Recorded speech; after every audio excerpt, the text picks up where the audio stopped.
Varias cuestiones merecen nuestra atención y un claro análisis. Bueno, entre ciertas cuestiones en clave de política nacional en Estados Unidos, Trump firmaba una orden ejecutiva convirtiendo el fentanilo en arma de destrucción masiva. Todo ello en una semana en clave geopolítica marcada por los avances en las conversaciones hacia un acuerdo de paz entre delegaciones de Estados Unidos y Ucrania. Ahora Estados Unidos se ha comprometido a trasladar el núcleo de todos estos avances a Moscú, que entendemos que tendrá la próxima palabra.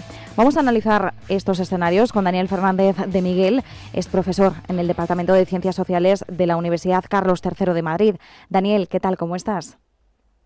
Hola, ¿qué tal? Muy buenas tardes. Muchas gracias por acompañarnos. Dejando un momentito a un lado la cuestión geopolítica y centrándonos en la cuestión del fentanilo, que también tiene una lectura importante en esa clave de política internacional, ¿qué implica en la práctica el hecho de que el fentanilo se convierta, a ojos de Estados Unidos, en un arma de destrucción masiva? Pues tiene varias implicaciones. Partiendo de que efectivamente el fentanilo es hoy la principal causa de muerte entre adultos de 18 a 49 años en Estados Unidos, es decir, es un problema absolutamente real e importante. Pero, claro, hay diferentes formas de aproximarse a este problema. Se puede ver como un problema de salud pública y tomar medidas en consecuencia, o se puede ver, como se está viendo en el caso de Trump, como una excusa para tratar el fentanilo como un problema de orden público y de seguridad nacional, y esto desde luego sí que tiene muchas implicaciones. Hay que tener en cuenta que las leyes de seguridad nacional siempre han estado reservadas para amenazas como las armas químicas, las armas biológicas, las armas nucleares. Esta es la primera vez en la historia del país en el que una droga, en este caso el fentanilo, pasa a tratarse a nivel jurídico como una amenaza existencial a la seguridad nacional. ¿Esto en qué se traduce a fin de cuentas? Pues primero que se va a reforzar mucho el poder de las agencias federales, se va a reforzar mucho el poder del FBI, de la DEA, del Departamento de Seguridad Nacional, incluso del Tesoro, ¿no? Con eso que se llama la inteligencia financiera. Eso va a permitir a estas agencias tener más recursos, tener la posibilidad de hacer vigilancias, detenciones, de una manera mucho más ilimitada de la que tenían hasta ahora. Un elemento muy importante también que va a posibilitar esta orden ejecutiva de Donald Trump es que va a haber una presión internacional reforzada, o sea que se va a tratar este asunto como si se tratara de un problema de política exterior, con lo cual se va a poder presionar diplomáticamente a aquellos países como China, como México, ahora nos quieren hacer ver que también Venezuela, que influyen de alguna manera en la producción de los precursores químicos que se necesitan para crear el fentanilo y en las redes de distribución. Se van a poder imponer sanciones económicas y comerciales de una forma mucho más sencilla. Este es un tipo de sanción que en los últimos años se está aplicando de manera cada vez más efectiva y más amplia por parte de Estados Unidos. Y luego, pues claro, al final se va a utilizar este argumento de la seguridad nacional para justificar medidas unilaterales por parte de Estados Unidos. ¿Qué otras implicaciones tiene esta orden ejecutiva? Bueno, pues sí que se va a poder tratar también a los cárteles, a las organizaciones que están envueltas en el tráfico de drogas como organizaciones terroristas. Algo que de hecho ya estaba sucediendo en los últimos meses, pero bueno, a nivel financiero esto sí que es importante porque también se va a permitir de una manera más sencilla congelar activos, perseguir el lavado de dinero negro, etcétera. Y bueno, en definitiva, pues es eso, reducir el enfoque de salud pública y ver este tema como un problema de seguridad nacional. Va a haber un endurecimiento penal con toda seguridad. Hay que tener en cuenta que no deja de ser una orden ejecutiva, es decir, esto no tiene ningún tipo de repercusión en el legislativo, en los jueces, en el Código Penal. Una orden ejecutiva es simplemente instrucciones que da el presidente, en este caso Donald Trump, a la administración, a las agencias, a sus ministerios, para que interpreten las leyes de una determinada manera, las leyes ya existentes, porque esto no crea ninguna ley. Pero en el caso del fentanilo es importante porque es un cambio de perspectiva muy radical y, claro, ahora se va a poder utilizar un marco excepcional a la hora de abordar este tema y no el marco, digamos, ordinario. Quienes conocen la historia de Estados Unidos sabrán que no es la primera vez que ocurre algo parecido. O sea, por ejemplo, en el año 71, Nixon declaró la guerra a las drogas, en un momento en el que empezaba la heroína a introducirse y a causar los primeros estragos en el país. Los años 80, Ronald Reagan todavía reforzará incluso más esta War on Drugs, que lo llamaron, lucha contra las drogas. Este enfoque que ya se aplicó entonces, al final en lo que desembocó fue en un aumento enorme de la población carcelaria en Estados Unidos, pero no en una reducción del consumo, es decir, que realmente no fue muy efectiva.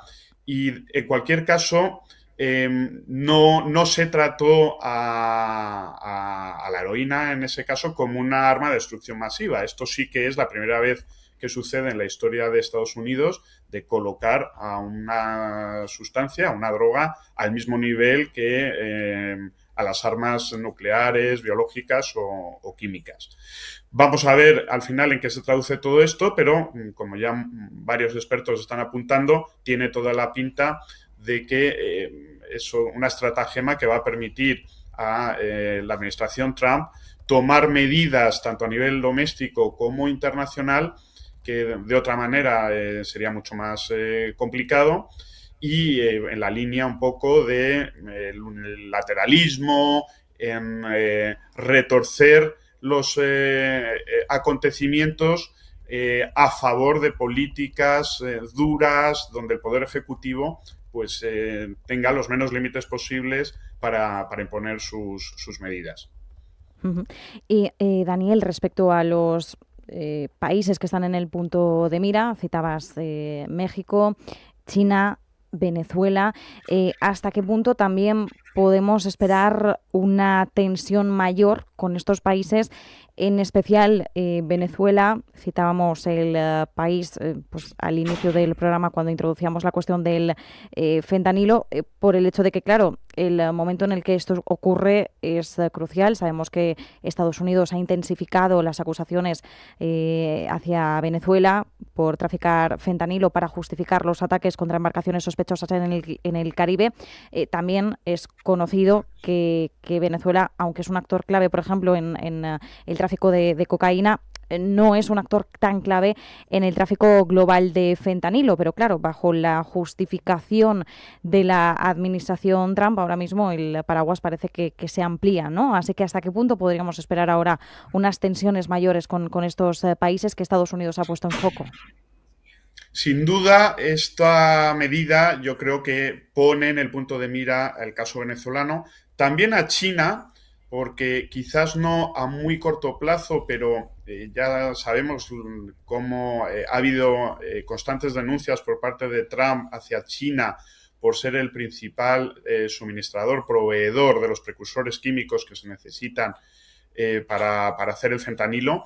Entonces, tanto en el caso chino más a largo plazo como en el caso venezolano a mucho más corto plazo, estoy convencido de que esta orden ejecutiva les ha puesto a ellos en la diana.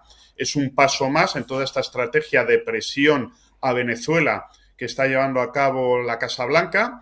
Se espera en cualquier momento que pueda haber una operación terrestre, un intento de golpe de Estado o de acabar incluso con la vida de Maduro, y sin duda, pues eso, todo esto contribuye a crear un marco en el que, en aras de la seguridad nacional y viendo al fentanilo como una amenaza a la seguridad nacional, se pueden emplear medidas, se pueden llevar a cabo acciones que de otra manera pues no tendrían ningún tipo de amparo legal. Por otro lado, Daniel, dejando esto a un lado, esta cuestión, sabemos que Estados Unidos sigue en su papel de mediador en medio de las conversaciones hacia un acuerdo de paz entre Rusia y Ucrania. Hemos arrancado la semana con 2 jornadas intensas en Berlín. También algunos líderes europeos se han sumado a la convocatoria del canciller alemán de Friedrich Merz y parece que hay cierto optimismo, podríamos decir un optimismo contenido, cauteloso. Nadie quiere cantar victoria antes de tiempo, pero parece que hay avances en materia de garantías de seguridad. Según fuentes, Estados Unidos habría prometido un paraguas similar al que ofrece el artículo 5 de la OTAN sin la necesidad de la adhesión de Ucrania a la alianza. Parece que ahora la pelota se pone sobre el tejado de Rusia, que es quien tendrá que valorar estas negociaciones entre Ucrania y Estados Unidos, pero en pocas palabras, ¿en qué punto crees que estamos? Porque aún así Donald Trump tampoco ha cedido en sus presiones sobre Ucrania, sobre todo en la cuestión territorial. Sí, pues seguimos en lo mismo. Hay 2 principales puntos de fricción y que son la clave de estas negociaciones. Por un lado, las garantías de seguridad, que como bien indicabas, en este sentido parece que Estados Unidos ha dado un paso más y ofrece lo que ellos llaman las garantías de seguridad nivel platino, que son prácticamente las mismas que se contemplan en el artículo 5 del Tratado de la OTAN, según el cual cualquier ataque a uno de sus miembros conlleva la respuesta automática del resto. Con lo cual, en ese sentido, pues aunque de ningún modo se va a permitir que Ucrania ingrese en la OTAN, va a tener un nivel de seguridad, un nivel de garantías de seguridad similar casi a si formara parte de la Alianza Atlántica. Por otro lado, tenemos el problema territorial. Y aquí parece que también ha habido algunos avances, pero ahora sigue siendo el principal escollo. Sobre todo porque yo creo que la posición de Rusia en este sentido va a ser muy intransigente. Ellos tienen la sartén por el mango. En todas las regiones que están en disputa, en el Donbass, en Donetsk, en Lugansk, en Gerson, en Zaporilla, los rusos han ido avanzando, controlan gran parte de esos territorios, la gran mayoría. En el año 2022 hicieron un referéndum, ninguna validez, pero que según ellos justificó que esas poblaciones pasaban a formar parte de Rusia. Y, claro, ellos saben además que si se alarga la guerra va a llegar un momento, aunque lentamente, pero varios analistas coinciden en que probablemente para verano del 2027, pues por ejemplo, todo el Donbass ya estaría en manos de Rusia. Ese 10-15% que todavía no tienen terminarían por conquistarlo.